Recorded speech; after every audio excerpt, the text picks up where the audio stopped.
tough, and you have to be prepared and ready to go every night. But I just think that prepares you for tournament play and, win the first game, win the second game.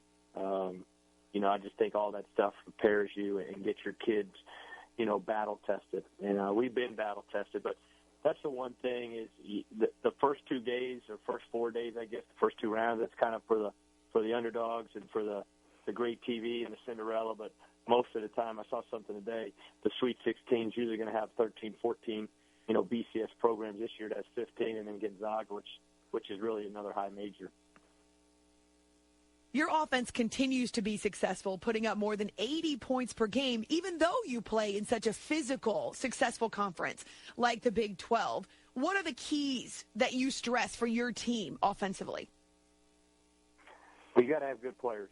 You can run whatever you want. If you don't have good players, you're going to be in a tough situation. And so it starts with George Niang and Monte Morris. Monte, unbelievable point guard, as good as there is in the country. And then, like I mentioned earlier about Niang, is versatile and skilled the forwards you're going to find. He really can play any position on the floor for us. And when you have 2 guys like that, your efficiency is going to be really, really, really good. And the biggest thing we just stress, and it's something these kids are already prepped with really well by playing for Fred, but it's something the way I played where I came from, is you just really want to space the floor, make sure our spacing is good, making sure we're getting the extra pass, shot selection.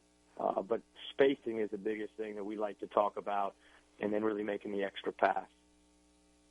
I saw some comments from George about playing in the Sweet 16, actually getting to experience it, where 2 years ago he was unavailable. He was in the walking boot. What does this mean to him now that he's a senior and it's his last chance? I think it means everything to him.